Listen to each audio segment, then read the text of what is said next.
Welcome to the Arlington Street Church podcast. Founded in 1729, Arlington Street continues today as a gathering place for progressive people of faith in the greater Boston area and beyond. We are located at the corner of Arlington and Boylston Streets, across from the Public Garden in Boston, Massachusetts.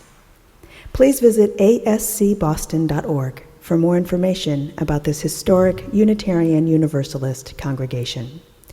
Arlington Street Church, gathered in love and service for justice and peace.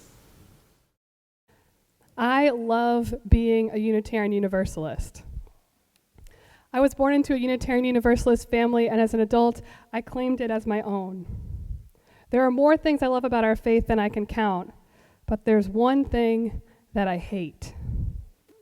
I hate the question. For as long as I can remember, I've been asked that dreaded question: what is Unitarian Universalism?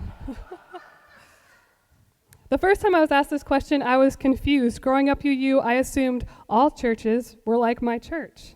Isn't everyone a Unitarian Universalist? When I learned this was not the case, and that most of my friends had never heard of Unitarian Universalism, I realized that I was going to be answering the question over and over and over again.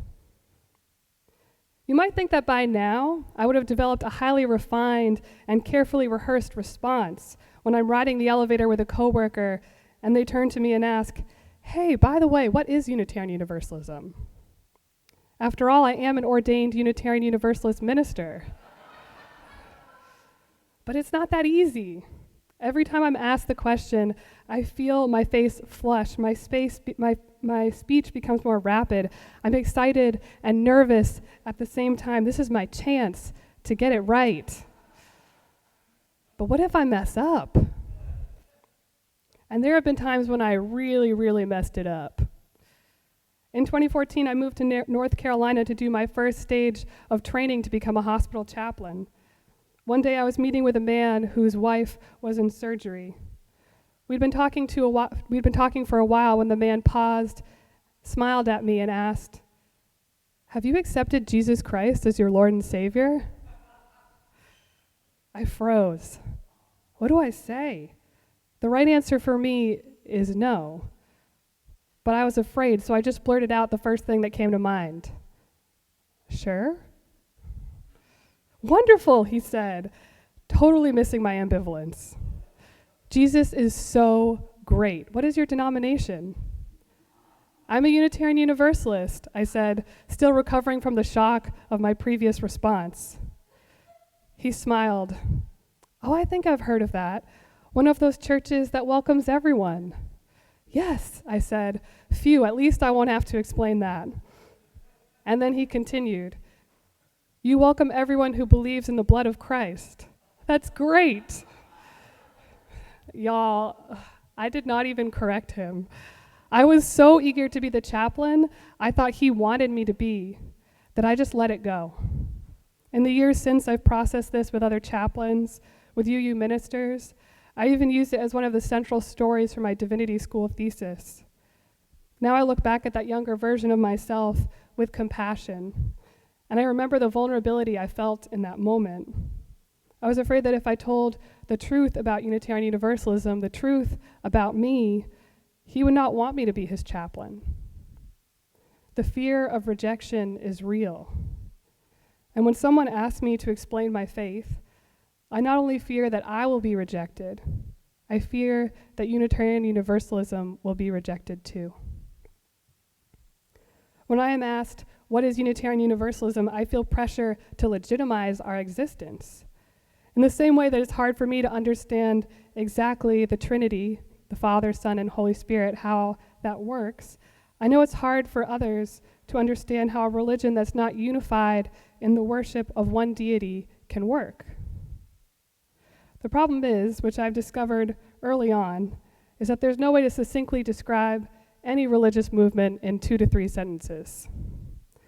Sometimes I say we are a community that focuses on covenant or how we treat each other in the world rather than a common creed or belief.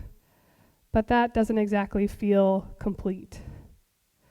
Sometimes I say Unitarian Universalists believe in the transformative power of love and strive for justice in human relations. That's true, but also not quite complete. Sometimes I quote our welcome statement here at Arlington Street Church, which is a great answer to the question. We are Unitarian Universalists. Ours is an historic faith with a progressive theology. We affirm the worth and dignity of every being and that we are all deeply interconnected. We are bound to one another not by creed, but by covenant, and we are called to love with open minds, open hearts, and open hands. All of these statements, however beautiful and true, never capture the depth I feel when I call myself a Unitarian Universalist. And they often lead to follow-up questions that can feel just as stressful, like, so, are you Christian? Or, do you believe in God? Or, are you sure that's a religion? These questions are important for the person asking them, but ultimately they lead to a conversation that defines Unitarian Universalism not by all that we are, but by all that makes us different. Often the conversation is cut short, and I don't have a chance to tell them that Unitarianism and Universalism were two separate denominations until 1961, and in some places they still are. I do not have a chance to tell any of my favorite stories about my ancestors. I do not have a chance to say that every time I walk into a UU church, I feel like I'm coming home, like I am with people who, on a spiritual level, understand who I am. I do not tell them that there are people in my spiritual community who might hate the fact that I use the words faith and religion to describe what we are, but those people and I were both Unitarian Universalists and we're still living in covenant together.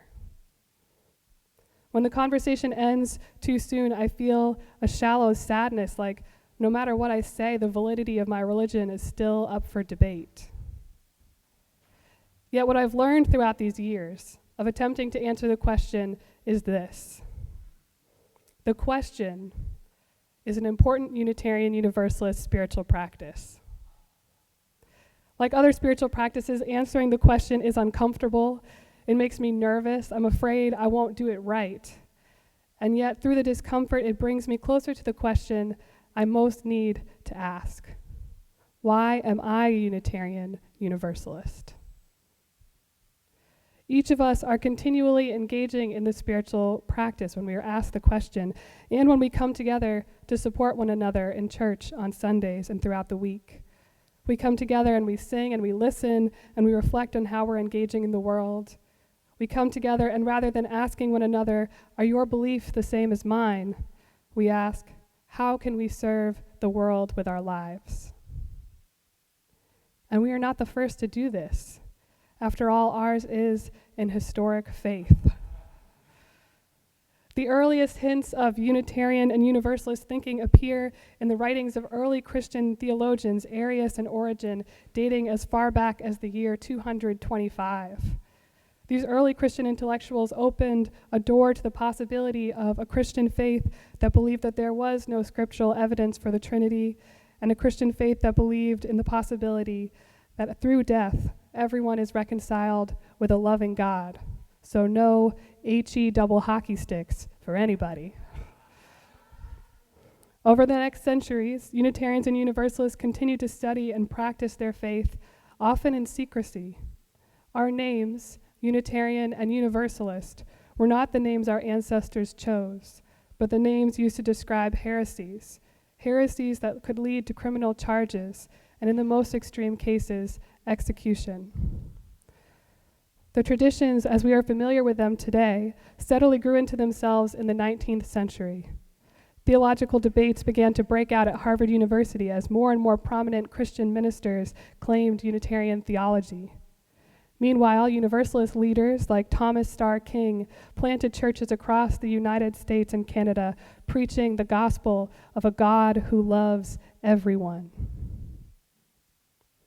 In the 19th century, our Universalist ancestors ordained one of the first full-time women ministers in America, Olympia Brown, in 1863. Our ancestors were leaders in the movements for the abolition of slavery, women's rights, public education, and reforming prisons. Both movements were homes to great writers, artists, and activists. However, we can't say that we are always on the right side of history. Here at Arlington Street Church, there were ministers who fought for the abolition of slavery and ministers who fought to not have to be in that fight. While women were ordained in both denominations in the 1860s, it was rare for a Unitarian Universalist woman to be called to full-time ministry until the 1980s.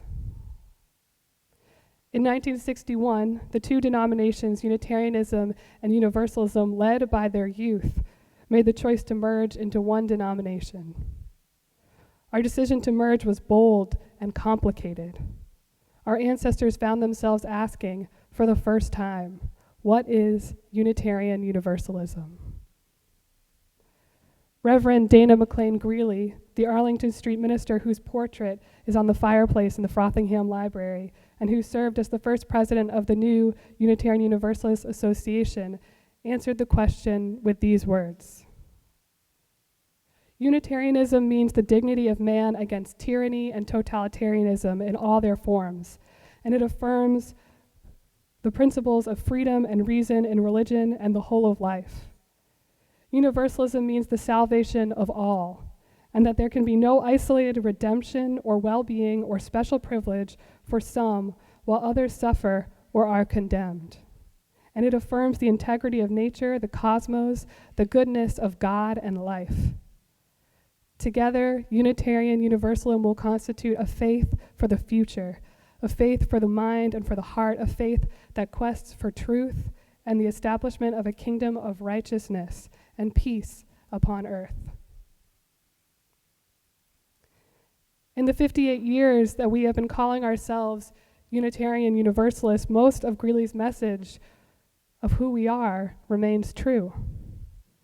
Though there have been significant changes, in many churches, like Arlington Street Church, the cross, which used to be on the wall back here, came down, and it was replaced with a flaming chalice that we use to open our worship together each Sunday. We have grown into a faith that is known for valuing social justice, supporting interfaith families and multi-faith identities, and offering transformative sex education. And we are a denomination that experienced traumatic discord over how we would choose to support the Black Power movement, division over our position on the Vietnam War and other wars. And despite resistance in many congregations, we are a denomination devoted to the fight for marriage equality, civil rights for gay, lesbian, bisexual, and trans people. I'm not a Unitarian Universalist because our faith is perfect and always on the right side of history. Acknowledging the parts of our history that cause discomfort, as well as those that offer us pride, is an important spiritual practice as a Unitarian Universalist.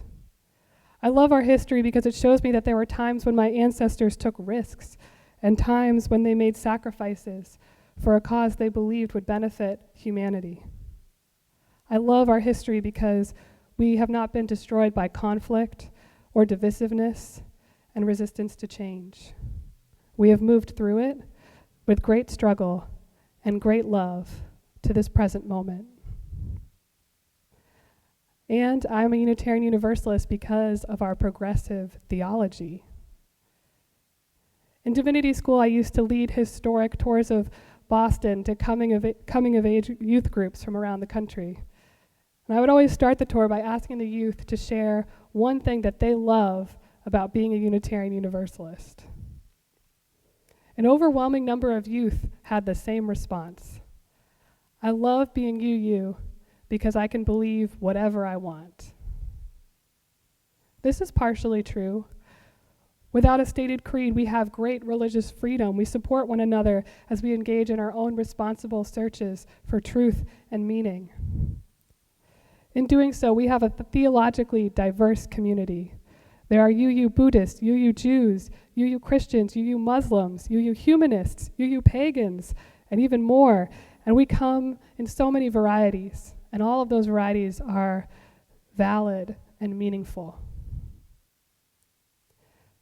This next part might be controversial, but from my observation, there are certain things that we must believe to be Unitarian Universalists. Have you ever perused the worship archive of Arlington Street Church? I have, often. And as I look through the sermons from the past 5 years, I see some very obvious themes that come up over and over and over again. We believe in kindness, in growth, in healing. We believe in justice, and as Dana McLean Greeley said years ago, that justice is for all and not just for a select few. We believe in patience, connection, and change. We believe in joy.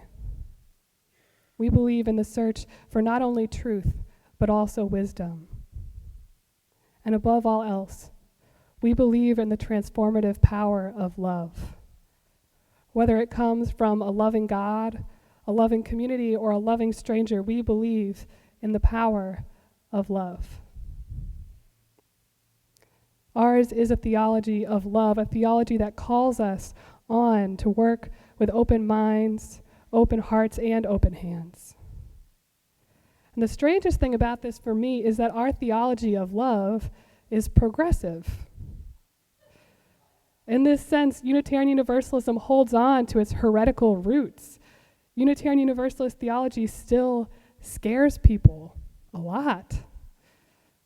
We know this. I'm sure some of you were here last October when a group entered our sanctuary and interrupted our worship service to protest our theology of love. I was not there that Sunday, but I still feel shaken up when I think about that happening. And I heard how you all responded. We read our principles from the cover of the order of service. We sang to them, and we walked them to the door. Because this is a house of love, not a house of hate. Sometimes I'm afraid to tell people who I am because of how they might react. I've had people say hurtful things to me before, that my faith isn't real, that me and everyone I love is doomed to fire and brimstone, that God doesn't love me. It hurts. And I look at you all today. I look at the stories of my ancestors and the stories of my family, and I know that my faith is real and that I am loved. I look at the pictures of this week's Unitarian Universalist General Assembly in Spokane, Washington, where UUs from around the globe gathered to worship, learn, and protest mass incarceration, and I think, wow, there's no need to worry about legitimizing Unitarian Universalism. We're doing it every day, if not with our words, with our actions, and with our lives. It's not perfect, but that's not really possible, is it? I am a Unitarian Universalist. It's not always easy, but my heart and my soul are at home in this faith. My heart and my soul are at home here with you. It feels like a curse, but it might be a blessing. When someone asks us, what is Unitarian Universalism? We have the opportunity to tell them. And more importantly, we have the opportunity to show them.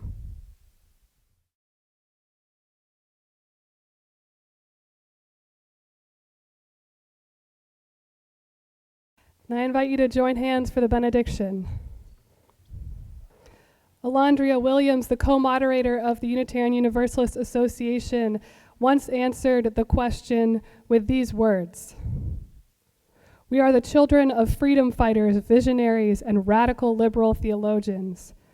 We are the phoenix rising out of the ashes of the McCarthy era and the civil rights, women's, and queer liberation movements. We are the survivors and beneficiaries of youth-led, and youth-focused beliefs and programming that encouraged us to be change makers, boundary pushers, and institutionalists at the same time. We are and will be the ministers, religious educators, congregational presidents, organizers, and social change leaders our faith has led us to be. We wear our faith as tattoos on our bodies and in our hearts as testaments to the blood, tears, dreams, and inspirations of our community's ancestors and elders. Beloved spiritual companions, the service begins when this service ends. Let's show the world who we are. Go in peace. Amen.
Please visit ascboston.org for more information about this historic Unitarian Universalist congregation. Arlington Street Church, gathered in love and service for justice and peace.